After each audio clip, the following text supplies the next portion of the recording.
여러분과 함께 또한 사제와 함께 루카가 전한 거룩한 복음입니다. 주님 영광 받으소서.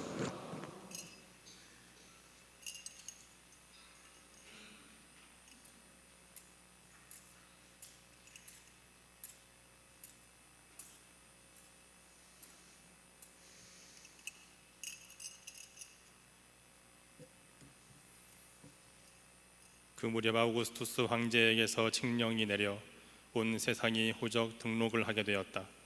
이 첫 번째 호적 등록은 퀴리니우스가 시리아 총독으로 있을 때에 실시되었다. 그래서 모두 호적 등록을 하러 저마다 자기 본향으로 갔다.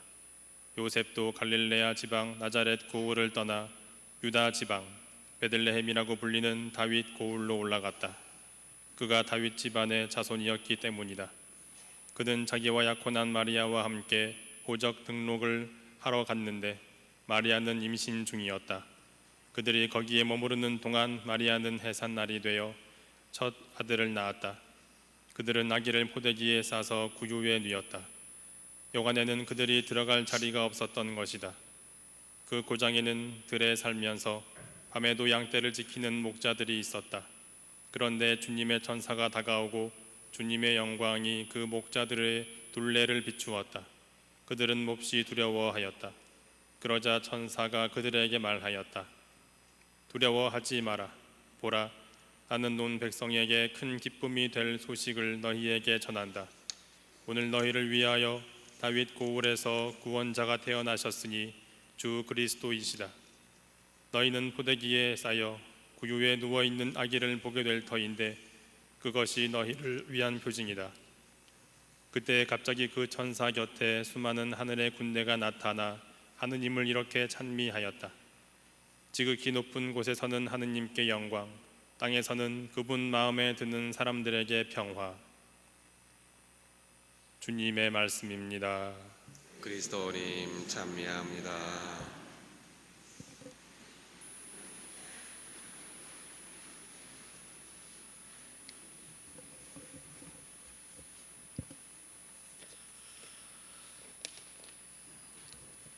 교우 여러분, 오늘 아기 예수님의 성탄을 맞은 여러분에게 진심으로 축하드립니다. 메리 크리스마스 호호호. 네, 작년에도 해서 그런지 좀 잘 하시는 것 같습니다. 네, 여러분들 아기 예수님의 성탄을 맞이해서 정말 기쁘십니까? 네. 우리가 이날 이 시간을 맞이하기 위해서 대림 시기 동안에 여러 가지 준비를 해왔습니다. 대림 특강에 많이들 오셔서 예수님의 탄생과 유년기에 대한 이야기를 우리가 들었습니다. 또 공동 판공성사 그리고 또 개별 판공성사에 참여해서 우리 자신을 참여하고 또 아기 예수님을 모실 수 있도록 마음을 깨끗이 만들었습니다. 또한 구역에서는 여러 집을 돌아다니면서 그 대리만 고리 기도를 바치기도 했습니다. 이런 마음의 준비가 있었기에 오늘 이 시간은 아기 예수님과 함께 은총과 구원의 시간이고 또 기쁨과 행복의 시간을 우리가 맞이하게 되었다고 생각을 합니다. 여기 앞에 구유가 놓여 있습니다. 구유에 누워 계신 아기 예수님, 그분 주위로 성모 마리아, 또 요셉, 또 목자들, 또 양과 소, 말 이렇게 여러 동물들이 있고 또 하늘에서는 천사들이 하느님을 찬미하고 있습니다. 천사가 한 명밖에 없네. 사실은 굉장히 많습니다. 어마어마하게 많은데 네, 이렇게 그 하느님을 찬양하고 찬미하는 이러한 그 영광된 순간을 우리가 지금 맞이하고 있습니다. 오늘 밤 참으로 거룩하고 경건한 이 아기 예수님의 탄생을 기뻐하면서 지금으로부터 2000년 전 그분이 탄생하셨던 베들레헴 마국간을 다 한번 묵상을 해 보았으면 좋겠습니다. 우리는 왜 예수님이 마구간에 태어나실 수밖에 없었는가 하는 이러한 질문에 각자 답을 한번 해 보셨으면 좋겠습니다. 이러한 그 질문에 대해서 흔히들 이렇게 답을 합니다. 죄 없으신 예수님, 그분이 이 죄로 오염된 이 세상에 오실 수가 없기 때문에 마구간이라는 짐승의 자리에서 태어나실 수밖에 없었다. 이렇게 흔히들 설명합니다. 또 더 나아가서 또 가장 가난하고 비천한 자리에서 이렇게 태어나신 것은 당신의 삶이 가난하고 소외된 사람들을 위한 것이다. 이런 것을 또한 암시하고 있다라고도 얘기를 하고 있습니다. 사실 아기 예수님의 그 탄생의 자리를 두고 많은 사람들이 이런 해석을 합니다. 왜냐하면 그 아기 예수님은 하느님의 아드님이세요.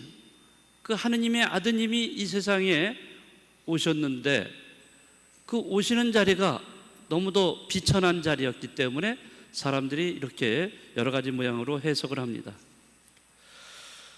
그렇지만 아기 예수님께서 2000년 전 그 당시 베들레헴에 있는 마구간에서 왜 태어나셨는가?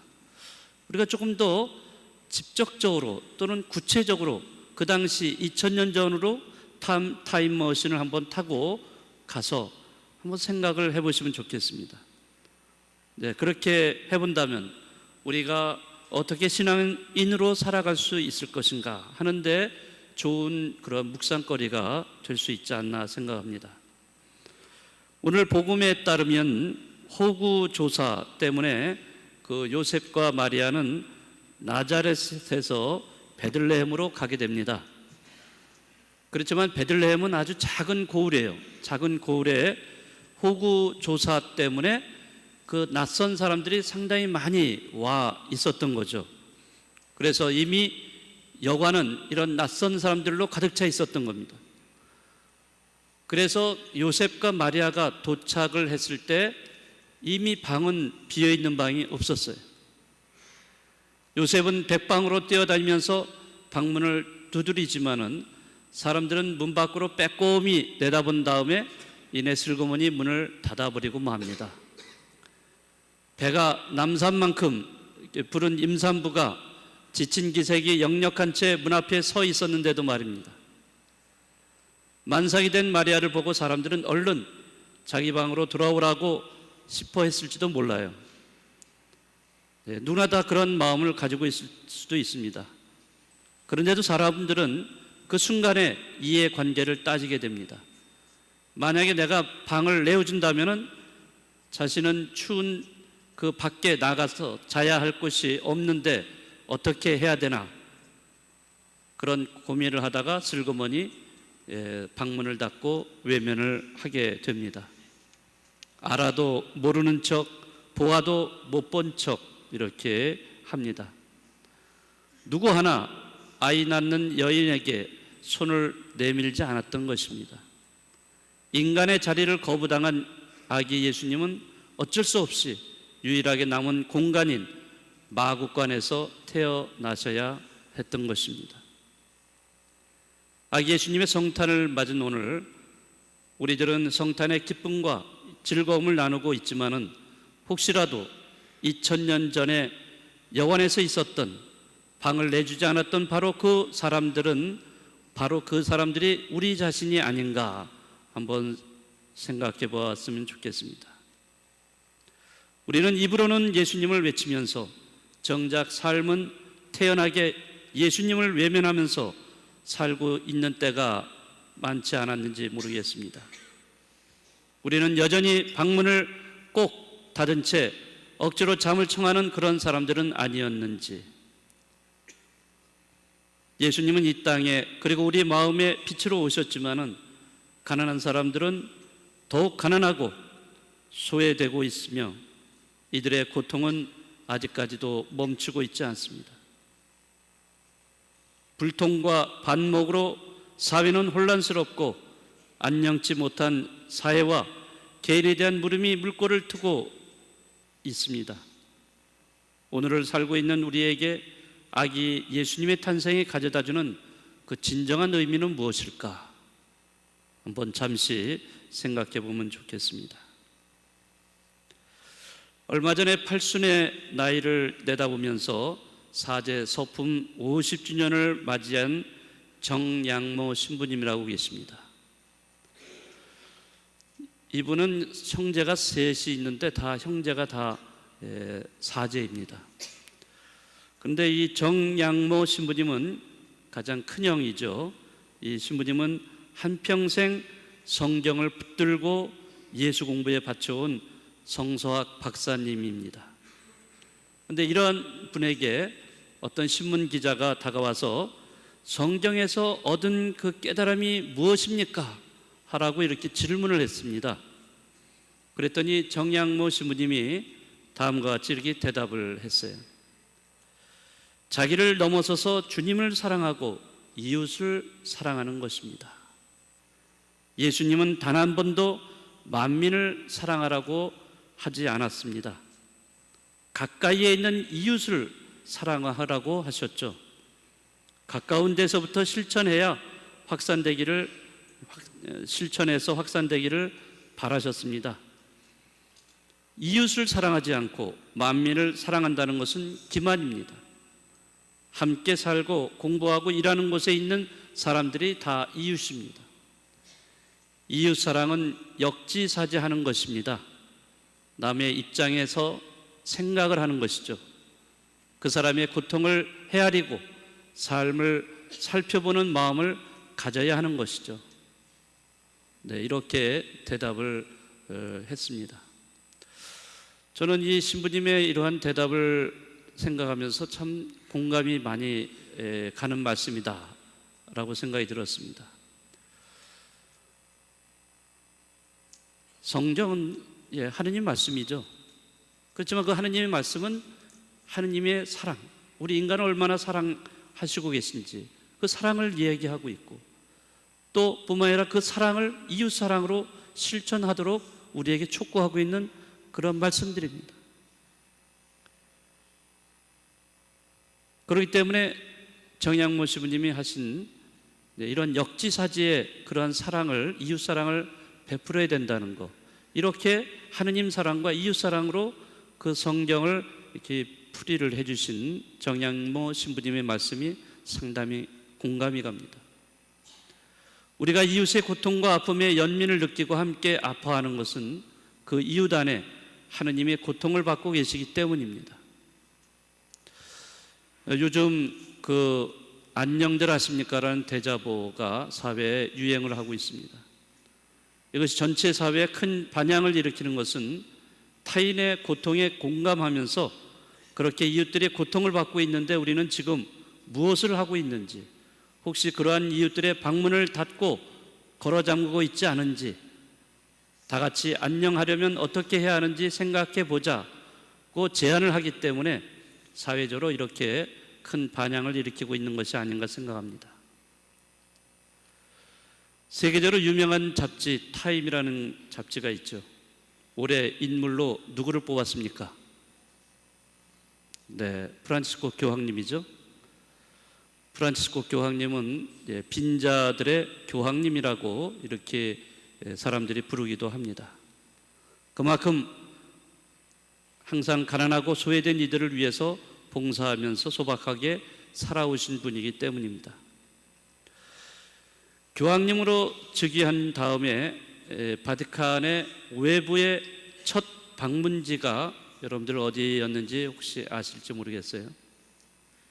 처음으로 이 교황님이 가신 곳이 그 이탈리아의 최남단에 위치해 있는 섬입니다.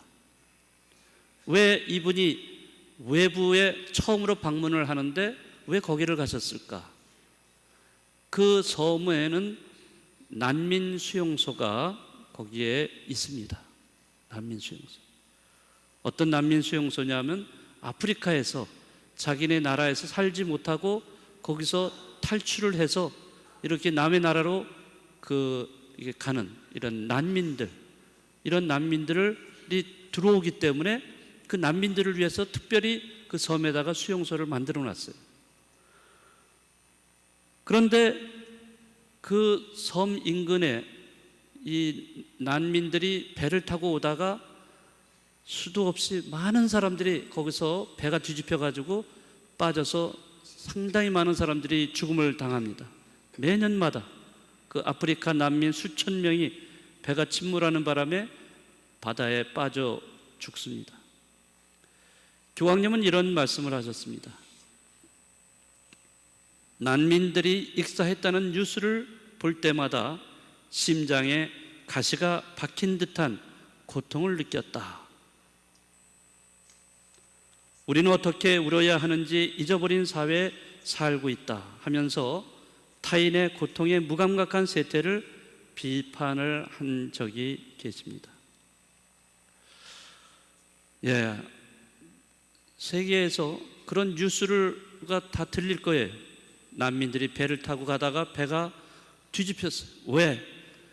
배는 정원이 있어요. 몇 명만 타야 된다라고 정원이 있는데 그 민들이 막 앞다투어서 탈출하려고 배를 타려다 보니까 정원 이상으로 넘게 배를 타니까 배가 견디지를 못하는 거예요. 그러다가 뒤집혀서 어마어마한 사람들이 바다에 빠져 죽음을 당하고 있는 거죠. 자, 이러한 것에 대해서 뉴스는 나가요. 뉴스는 나가지만 어떤 사람도 그런 뉴스를 들으면서 그냥 다 지나쳐 버립니다. 그렇지만 교황님은 그런 뉴스를 들을 때마다 심장에 가시가 박힌 듯한 고통을 느낀다, 이런 표현을 하신 겁니다. 참 대단한 공감의 능력이에요, 이건. 근데 사실은 교황님만 그런 고통에 대해서 공감을 느끼는 것은 아닐 거라고 생각합니다. 그렇지만은 많은 사람들이 남의 고통에 대해서 굉장히 무감각해져 있다라고 할 수 있어요. 오늘 아기 예수님의 탄생은 어둠의 시대에 이 어둠을 밝히는 빛으로 오신 겁니다. 하지만 아직도 우리 주변에는 이 어둠이 존재하고 있습니다. 그래서 그분의 탄생은 어둠을 다 물리치기에는 자그마한 불꽃이지만 그 빛은 점점 커서 많은 이들에게 또 이 세상에 큰 빛이 될 것이라고 믿습니다. 오늘 제1독서의 이사야서 예언자는 이렇게 말합니다. 암흑 땅에 사는 사람들에게 빛이 비칩니다 라고 선언을 하고 있습니다. 이렇게 이사야 예언자의 말씀대로 아기 예수님의 탄생은 현재와 미래의 희망의 뿌림을 우리는 굳게 믿습니다. 오늘 아기 예수님의 이러한 탄생의 진정한 의미가 무엇인지 우리 다시 한번 생각하면서 이 성탄의 그 의미를 되새기는 그런 시간이 되어야 되겠습니다. 다시 한번 아기 예수님의 성탄을 축하드리며 또 여러분 가정에 이 성탄의 복된 기쁨이 늘 함께 하시기를 기도드립니다.